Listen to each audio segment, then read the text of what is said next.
Bienvenidas y bienvenidos a nuestro podcast Gina en Ciencia, un podcast en donde entrelazamos la medicina occidental con la medicina china. Mi nombre es Nicole Sáez, tecnóloga médica, acupunturista, docente de medicina china y apasionada por la psiquicidad femenina. Y yo soy Diana Jaure, soy kinesióloga, acupunturista y también docente de medicina tradicional china. Y el día de hoy hablaremos y profundizaremos sobre la menarquia, nuestro primer ciclo. ¿Y por qué el primer ciclo o el primer portal? Este portal marca la primera llegada de tu menstruación. Y la menarquia, esta primera menstruación, muchas veces se vive de manera silenciosa, con vergüenza. Y es por eso que nace este capítulo como primer capítulo en donde vamos a abordar y a entender cómo es que la fisiología occidental, la medicina china miran este ciclo, y además vamos obviamente a entregar tips, herramientas para que ustedes puedan acompañar a sus niñas, o si hay alguna niña viendo este capítulo que pueda sentirse un poco más guiada, más acompañada en ese y proceso. Conocer lo que le está pasando, porque ¿qué es lo que sucede? Exacto. Entonces vamos a partir hablando sobre qué es precisamente la menarquia y lo vamos a consolidar como un primer sangrado, ¿sí? Un primer sangrado de tu ciclo menstrual, el cual va a tener una media de ocurrir entre los 11 a los 12 años, ¿sí? Ahora, esto va a marcar un inicio de un ciclo nuevo, en donde nuestro cuerpo va a ir teniendo cambios, ¿bien? Ahora, a nivel neurológico, endocrino, ¿hay algún cambio en esta menarquia, en este primer sangrado? La menstruación, la menarquia, este primer rito, ¿cierto? Este inicio, se puede explicar muy bien desde la mirada de una maduración de tu cuerpo. ¿Por qué? Porque desde que nacemos hasta ese momento de tu menarquia hay muchos procesos internos biológicos que lo podemos ver desde la medicina china y desde la medicina occidental.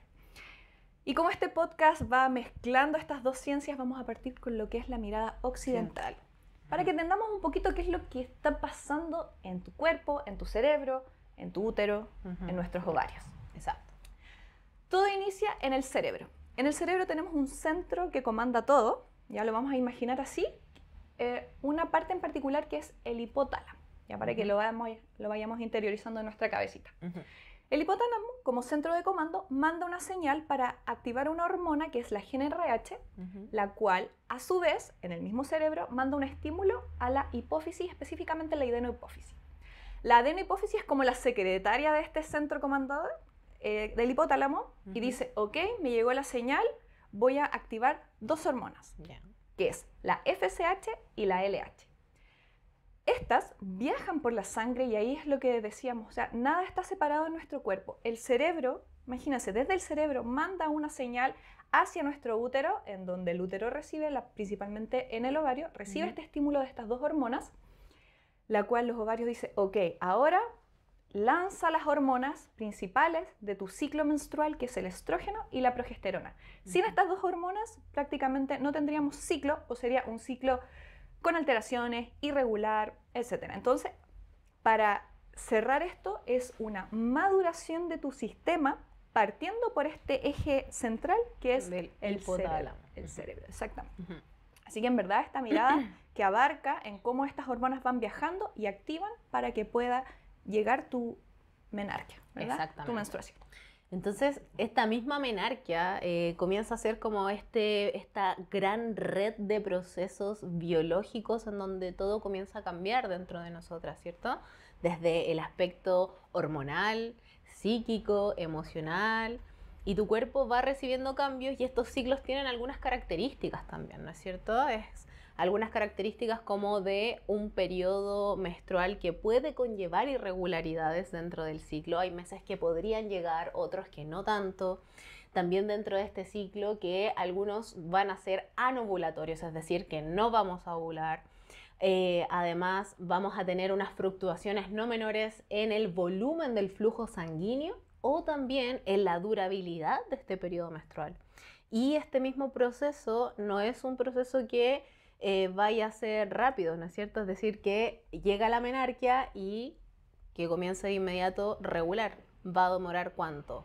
Al menos 2 años. 2 años en poder estabilizar desde este primer sangrado. Y eso que tocas es importante porque el hecho de que se demore 2 años aproximadamente en estabilizar tu ciclo, nos indica que es un proceso que requiere tiempo. Como hablaba, hay una maduración que no es que nos llega a nuestra menarquia hoy y ya tengo el cuerpo maduro, ya tengo esta capacidad de reproducirme, sino que como tú bien dices, o sea, tiene que haber una ovulación, tiene que haber una estabilidad en el cuerpo, la cual también se ve alterado, como tú decías, o sea, emociones, el entorno, la alimentación, que vamos a tocarlo un poco más adelante, lo importante que es la alimentación y ciertos cuidados para que no existan estas irregularidades. Y dentro también, por eso nosotras hacemos este podcast para educar y aprender, es que muchas veces este tema se desconoce. Entonces a tu hija le llegó tu menarquia y fue inmediatamente irregular. Exacto. Entonces, ¿qué hago? Pensamos que hay un problema. Hay un problema, llevamos al médico, el médico, ok, anticonceptivos. Y niñas de 12 años promedio tomando anticonceptivos y después tú le preguntas a niñas de 20 años o de 30 años, ¿hace cuánto tomas anticonceptivos? Desde pequeña. Desde los 12. Desde el inicio casi. Claro, ¿por qué? Porque era irregular. Nunca le dieron el espacio al cuerpo para que pudiese generar esa maduración interna, porque sabemos que con los medicamentos y todo obviamente va generando alteraciones. Y es terrible también porque una parte de tu cuerpo, consolidemos también de esta forma, que no aprende a ovular. No existen ciclos dentro de la menarquia, así es que de inmediato damos un anticonceptivo a una niña que está en este proceso de desarrollo biológico. Y sabemos además que los anticonceptivos generan un efecto a nivel cerebral. Entonces, muchos de ellos evitan la ovulación. Entonces, como tú bien dices, o sea, llega una niña, a lo mejor nunca ovuló, tuvo ciclos irregulares, abundantes, mucho dolor, le dan pastilla y el cuerpo es como que cuando ovulé y a lo mejor después 20 años después deciden dejar los anticonceptivos y su cuerpo está acostumbrado a un medicamento y muchas veces esas niñas quieren, no sé, a los 30, 35 años llegan a la consulta y te dicen me quiero embarazar. Exacto. Y llevan toda una vida sin ovular, por ejemplo. Sin haber aprendido este proceso de ovulación. Ahora, ese mismo proceso que explicabas del eje hipotálamo, hipoficiario, ovarios, ¿sí? También se ve influenciado. Hemos visto que se ve influenciado por la genética, por el ambiente y también a nivel socioeconómico. Es más, la misma menarquia no va a ser lo mismo, ¿no es cierto?, si llega antes o después. ¿Cómo es eso? Por ejemplo, en la menarquia, en este primer sangrado menstrual, no va a ser lo mismo tener una menarquia temprana, que va a ser desde los 9 años o antes, y que en esta menarquia temprana también la medicina basada en evidencia nos dice cositas. Y nos dice que vamos a tener una prevalencia no menor a tener, por ejemplo, aumentos de infarto agudo en el miocardio. También podríamos tener aumento en la tendencia a una obesidad temprana o hasta tener mayor probabilidad de tener cáncer mamario por tener una menarquia temprana o una menarquia tardía que nos va a dar desde los 15 años en adelante, y también hay una prevalencia no menor y nos dice que podríamos llegar a tener fracturas óseas con mayor prevalencia, al igual de tener un aumento de probabilidades de osteoporosis. Mira, y eso que tocas también es importante porque se ha asociado la evidencia a una hormona muy importante en el ciclo, que es el estrógeno. Tenemos 2 hormonas que son, como yo decía, ¿cierto? Desde el cerebro viene esto, que me ayudan estas 2 hormonas a nuestro ciclo menstrual, y estas 2 hormonas que son clave, principalmente el estrógeno es el que está asociado a las cosas que tú dices. Como por ejemplo, me comentabas que la menarquia temprana te podría generar aumento de infarto agudo al miocardio, aumento de probabilidades de tener cáncer mamario o de obesidad. Mira, desde la evidencia también el estrógeno está asociado, un aumento de estrógeno está asociado a esas patologías. Y si lo pensamos y lo analizamos en este momento, si es que tengo una menarquia temprana, voy a comenzar a generar estrógeno desde mucho más pequeña. Por lo tanto, ese aumento de estrógeno me puede generar que determine este aumento de probabilidad. Y lo mismo pasa hacia el otro lado. En una menarquia tardía, También el estrógeno, porque en verdad el estrógeno y la progesterona, no lo olvidemos, son hormonas muy importantes. Incluso el estrógeno está asociado a todo lo que es la masa ósea. Por lo tanto, si yo comienzo a generar este estrógeno y esta progesterona de forma tardía, no voy a lograr tener esa cantidad suficiente o para la matriz ósea, para la consolidación ósea. Que ocurre aproximadamente de los 20 a los 25 años. Así que si es tardía, voy a tener menos recursos para consolidar antes de empezar a perder como calidad. Ósea. Entonces, en el futuro, en la vejez, si yo ya tengo una deficiencia de estrógeno o hay alguna energía, una menor cantidad, me puede generar entonces lo que tú comentabas, el tema de los huesos. Entonces, si nos fijamos, las hormonas, con todo lo que es nuestro ciclo, y no solo el ciclo, sino también los huesos, tejido mamario, el pelo, el exceso de grasa, alteraciones en la vesícula, o sea, son muchos los factores que influyen y están relacionados con estas hormonas. Y con esta esencia, todo lo que nombraste tiene que ver con la esencia. Sí. Háblanos un poquito de eso. Ya, y ahí nos metemos a la medicina china, que es lo que nos apasiona, y es por eso que hacemos esta dualidad, para ver que no está separada. Ambas medicinas se complementan. Y se explican bastante igual. Y se explican bastante bien. Entonces, tenemos que saber que nuestro cuerpo tiene una esencia. En medicina china hablamos mucho de la esencia, que la esencia del riñón, que la esencia del alimento, que la esencia de todo está asociado. Y también no olvidar que hablamos que el cuerpo necesita una maduración antes de tu menarquia. Lo mismo pasa en el cuerpo. El cuerpo, desde la medicina china, va siguiendo ciclos de 7 años. Los primeros 7 están asociados a algo y los segundos 7 años está relacionado con la maduración de este riñón, en el cual el riñón es un órgano fundamental para todo lo que es la reproducción, la fertilidad, el crecimiento y el desarrollo. Esta esencia la vamos a denominar, se denomina en medicina china como la energía del cielo anterior. Esta energía del cielo anterior es la energía que nos heredaron nuestros padres, es nuestra genética, es como el recurso con el que nosotros nacemos. ¿Ya? Y eso va a determinar distintas cosas a lo largo de nuestra vida. El material con el que te construyeron. Exactamente. Así, ¿cómo estuvo la calidad de ese huesito? Exacto. ¿Cómo estuvo la calidad de esa piel? De ese sistema vascular, de ese sistema dermatológico, de esa microbiota. Bueno, no. Sí. Del cerebro, del ¿cierto? cerebro. Entonces, todas estas cosas tienen que ver con esa esencia, ¿ya? Y además, tenemos otra esencia que es la esencia adquirida, que tiene que ver, lo vamos a denominar la energía del cielo posterior, que son 2 energías principales con las que cultivamos esto. ¿Cuáles son? El aire que respiramos y la alimentación. Vamos a enfocarnos en cómo poder nutrir esa parte.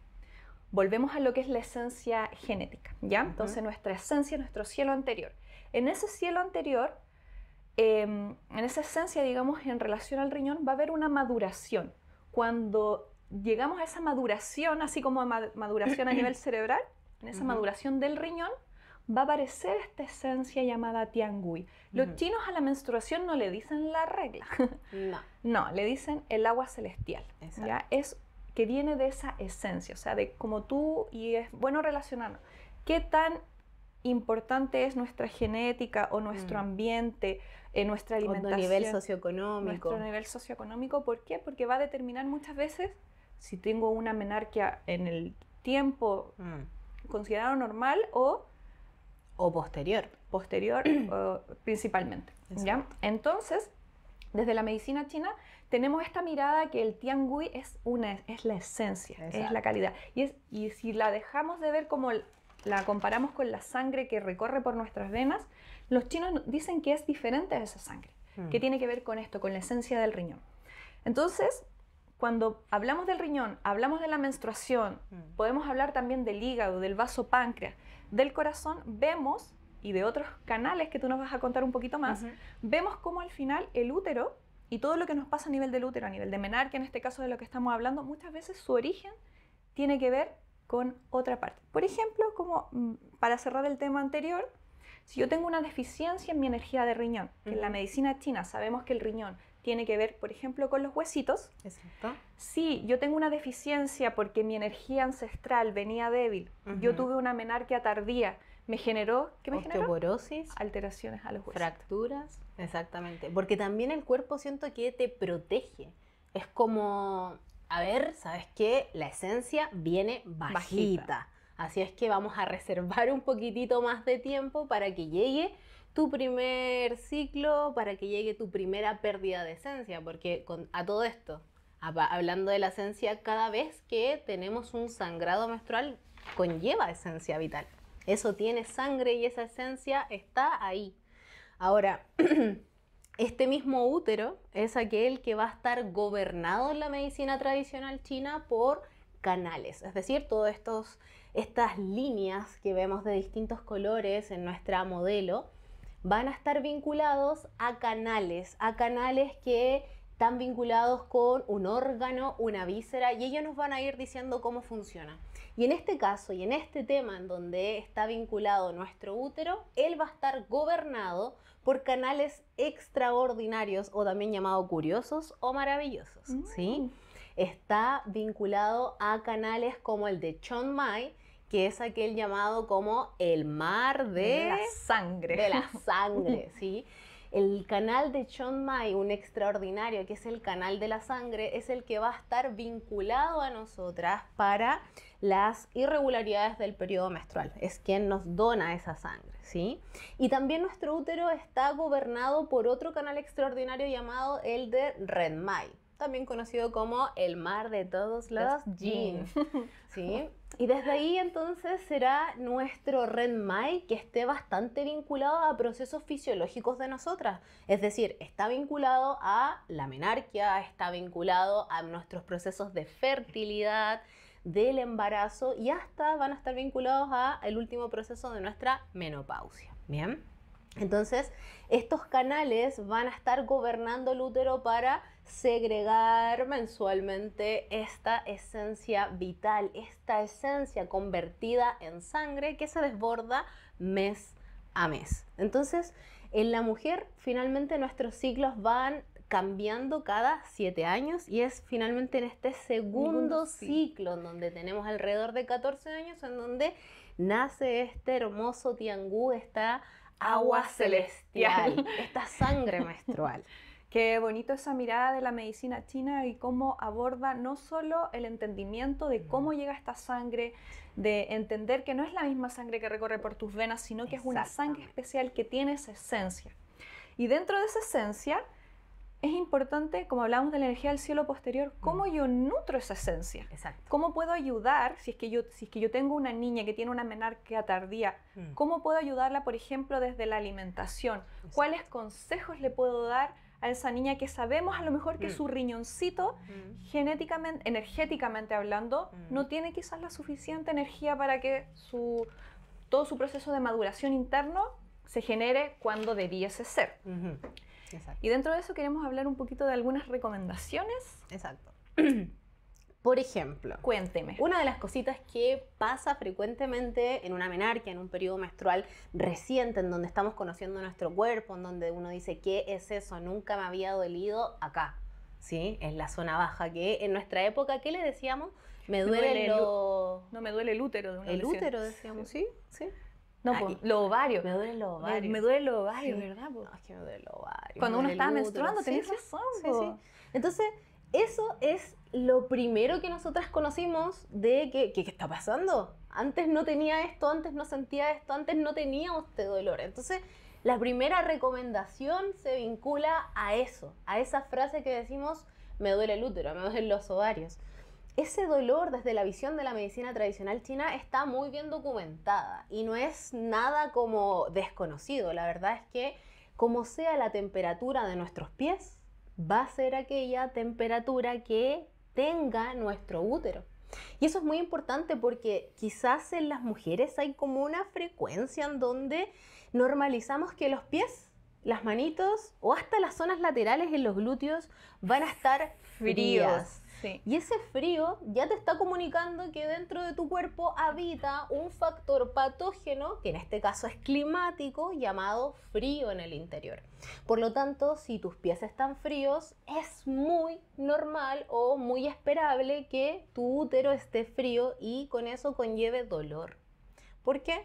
Porque el frío contrae, el frío aprieta. Entonces va a apretar la sangre, te va a contrañir los tejidos, las mucosas, la musculatura, y eso te va a crear estas contracciones y estos dolores que nosotros le decimos en medicina occidental la dismenorrea. Pero que en medicina china podría estar vinculado sí a un frío en el útero. Entonces ahí va la primera recomendación.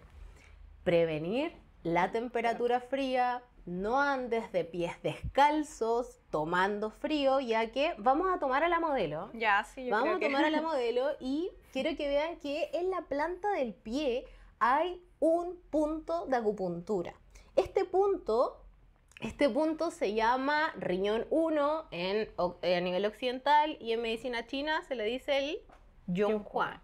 ¿Sí? Y este puntito se vincula al riñón, el cual va a viajar por la parte interna de tu cuerpo y va a estar vinculado hacia nuestro útero y hacia toda nuestra parte genitourinaria. O sea que tú con eso nos quieres decir que si yo ando descalza y este frío me va ascendiendo, ¿realmente por yo tener frío en los pies voy a sentir el frío en el útero? Absolutamente, sí. Es un muy buen vínculo y es uno de los mejores tips que les puedo dejar, porque va a servir muchísimo. Muchas personas normalizan tener el pie frío, normalizan también el periodo menstrual doloroso. Y, estimadas, el periodo menstrual no debería conllevar un dolor adicional, no debería doler impidiendo tus actividades de la vida diaria. ¿Sí? O sea, debería molestar. Porque sabemos que hay todo un cambio interno, hormonal. El mismo útero, que puede ser así de chiquitito, cuando está con el periodo menstrual puede ser así de grande. ¿Sí? O sea, claramente vamos a tener alguna que otra dolorcito. Sí. Y es súper importante lo que tocas, Diana, con respecto al protegerse del frío, porque también normalizamos, por ejemplo, yo siempre le digo a mis pacientes, a ver, muéstrame tus calcetines. Pleno invierno, calcetín corto, soquete para arriba. Calcetín de verano en invierno o en otoño. Para arriba, bufanda, chaqueta, y los ves súper abrigados y dices, uy, no sé por qué tengo tanto frío si estoy súper abrigado.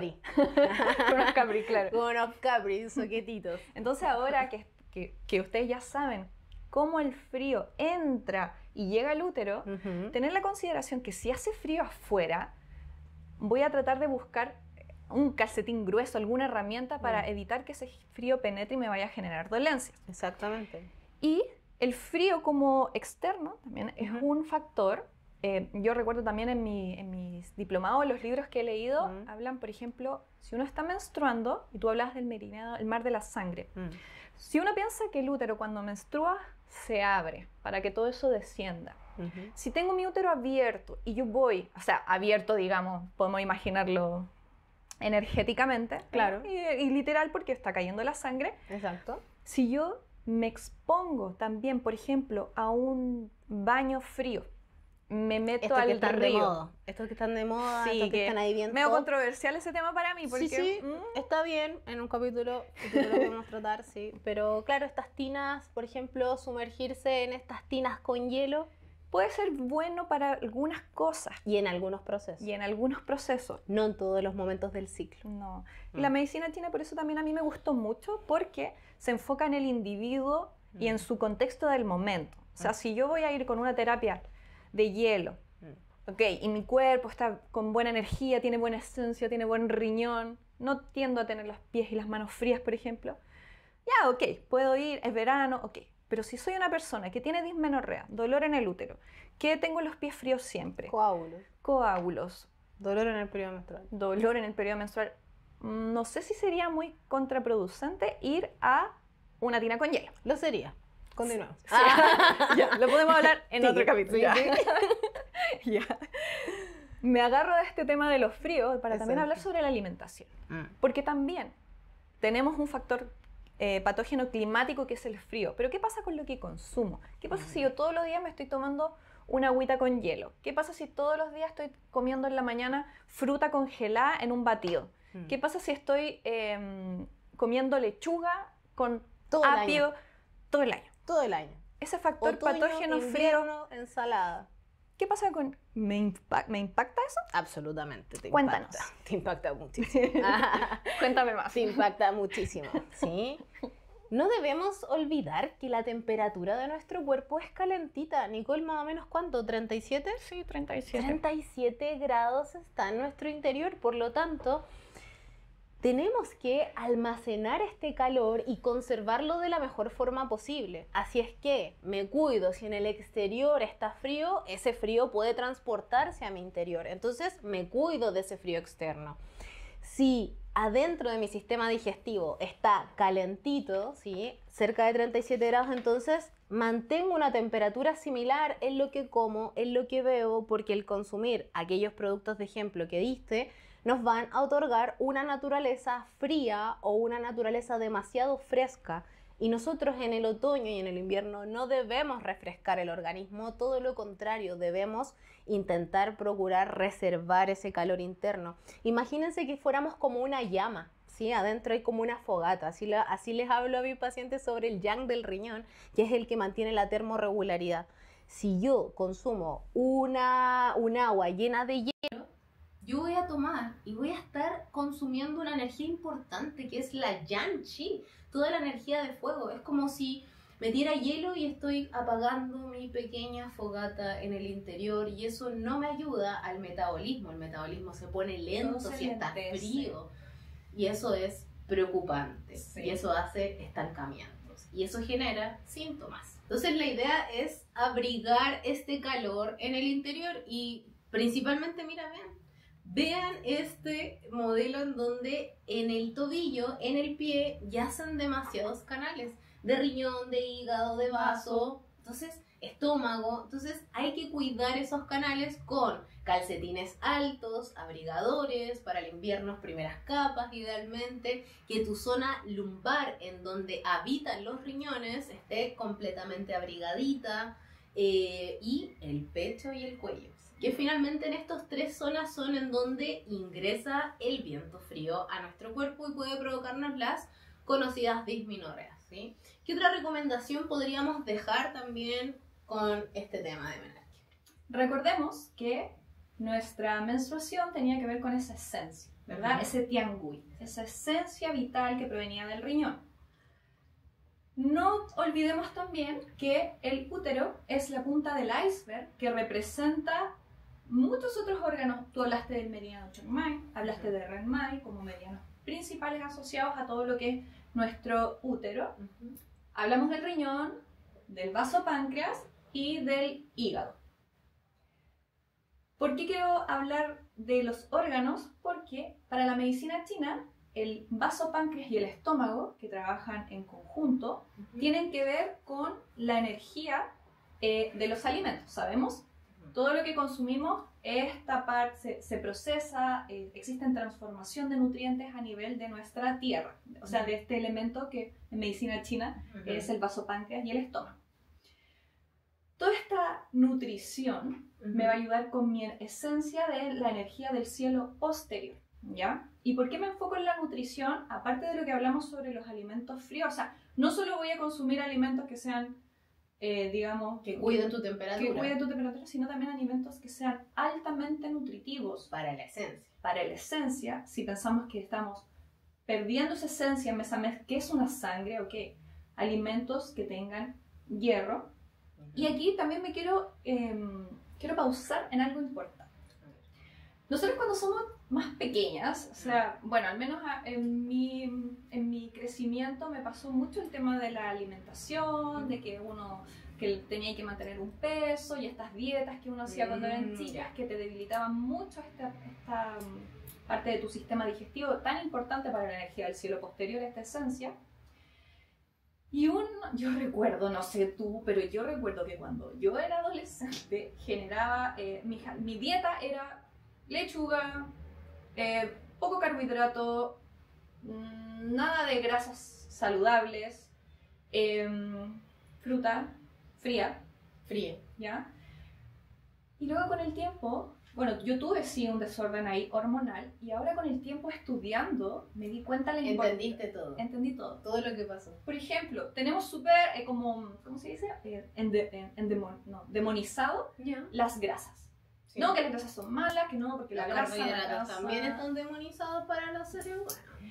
Pero hay una relación directa del colesterol con las hormonas. Gracias al colesterol, que tiene que ver con estos ácidos grasos que uno consume, generan la creación de las hormonas. Entonces, si una niña no consume ningún alimento graso, que entre paréntesis, importante decir antes de avanzar, hay colesterol bueno y un colesterol malo. Hay un colesterol malo, denso, que tapa las arterias, y hay un colesterol positivo que me ayuda a que el sistema nervioso central vaya y se desarrolle como corresponde. Ese colesterol bueno es el necesario para que mi sistema hormonal funcione. Y existen estas dos aristas ¿qué grasas tengo que comer? Absolutamente. Las grasas, ¿cómo se llaman estas grasas? Las grasas trans, como de los azúcares, los alimentos procesados, etcétera, lo que generan es una inflamación en el cuerpo. ¿Ya? Generan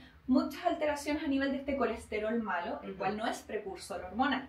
A diferencia de las grasas saludables o insaturadas o monosaturadas, que son la palta, las nueces, las almendras, las legumbres también, las semillas. Y aquí hay un concepto clave también, el omega 3, por ejemplo, es indispensable para la inflamación. Entonces, a veces tenemos dismenorrea, dolor en el útero, tenemos alteraciones hormonales y que van gritando que son como una inflamación. Y que probablemente esté 100% relacionada con tu alimentación, ya sea por deficiencia de nutrientes, porque estabas haciendo una dieta súper extrema y estás comiendo solo alimentos fríos y no sé qué, o por un exceso, por ejemplo, de alimentos procesados. Exacto. Entonces, no perder esa mirada de cómo la alimentación y nuestra menstruación, nuestra sangre están vinculadas al 100%. Completamente. Ajá. Ese como otro tip. ¿Qué otro tip teníamos?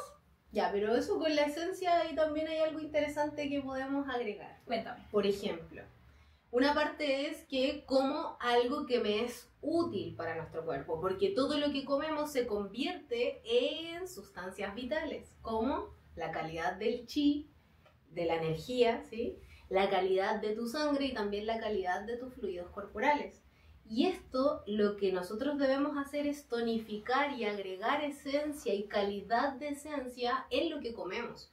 Y podemos agregar que los alimentos naturalmente negros van a orientar y van a tonificar al riñón, lo van a fortalecer para que él pueda crear nueva sangre mes a mes, ¿cierto? Y yo a veces cuando le digo a los pacientes, oye, come alimentos negros, ¿qué alimentos me preguntan? Claro, ¿qué alimentos negros? Bueno, digamos de inmediato varios alimentos negros. Por ejemplo, si hablo de semillas, está la chía, está la amapola, también tenemos las algas marinas que tienen tonalidades oscuras. ¿Qué alga marina? El cochayuyo, el luche, el wakame, podría continuar.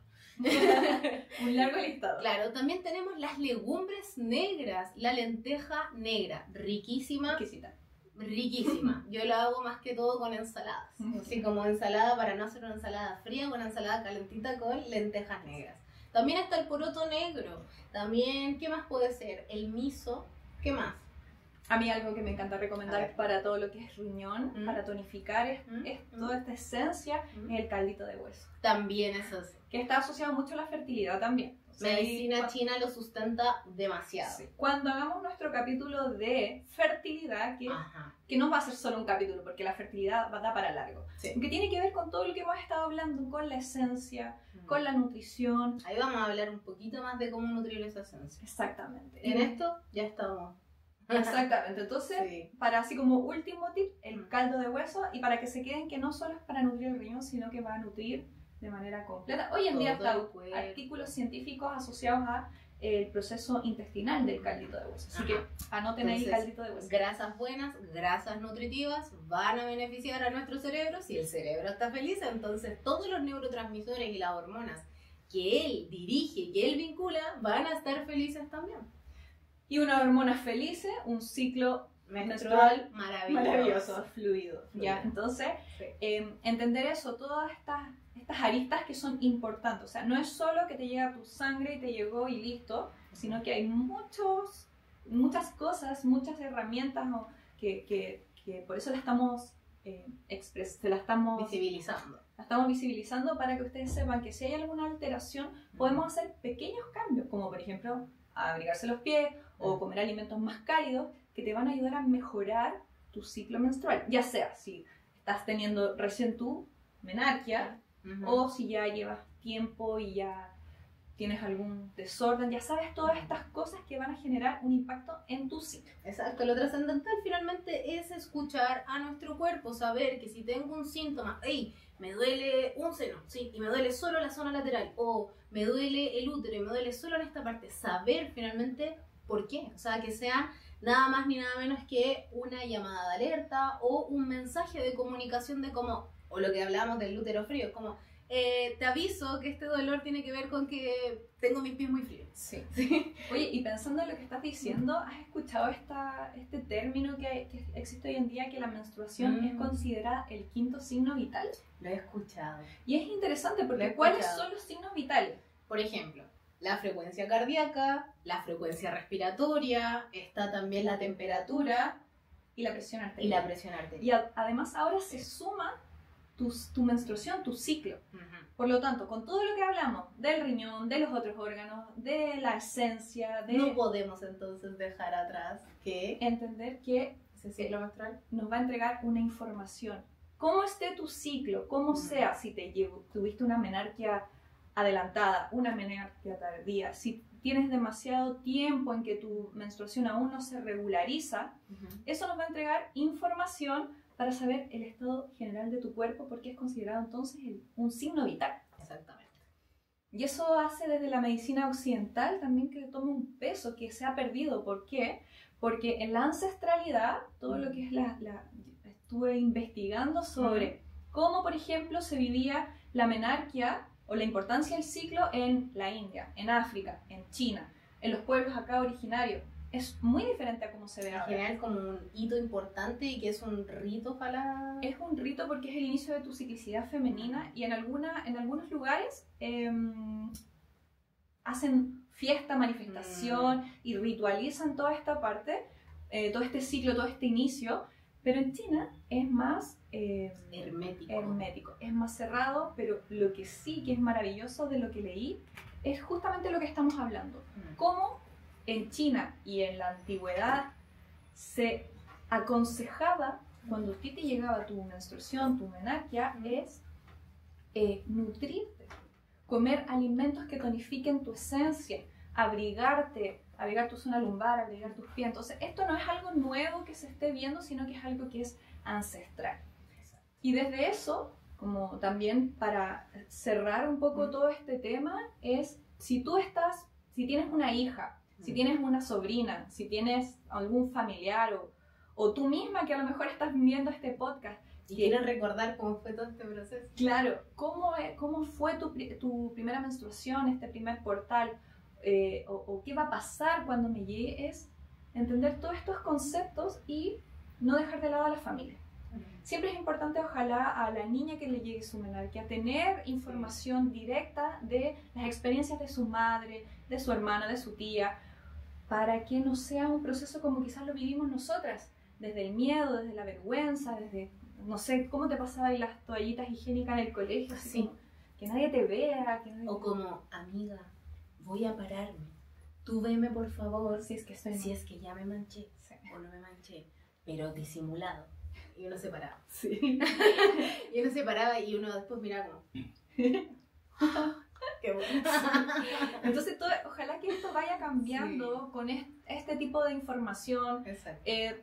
Al final, este capítulo, como primer capítulo, digamos, de información más concreta, era menarquia, para que hagamos este camino por todo lo que es la ciclicidad femenina y entendamos este primer momento como el inicio de un proceso de maduración interna, de transformación y de compañía también. Exacto. No lo vivamos sola, vivámoslo en compañía, ojalá con gente que sepa, que nos pueda orientar, estos pequeños tips que dimos desde la alimentación y eso. También de hacer un llamado si es que hay alguna mujer que esté transitando por este mismo ciclo en sí.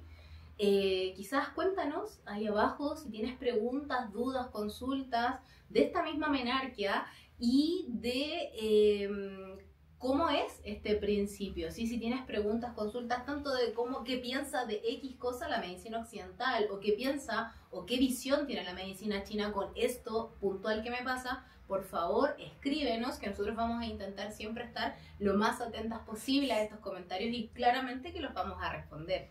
Así que, y si es que llegaste hasta aquí de nuestro podcast, primero agradecerte por escuchar y vernos con toda la información que entregamos, que esperamos sea muy valiosa para ti, para quien está escuchando. Y si llegaste hasta acá, por favor, vas a escribir en los comentarios Tiangú. Tiangú.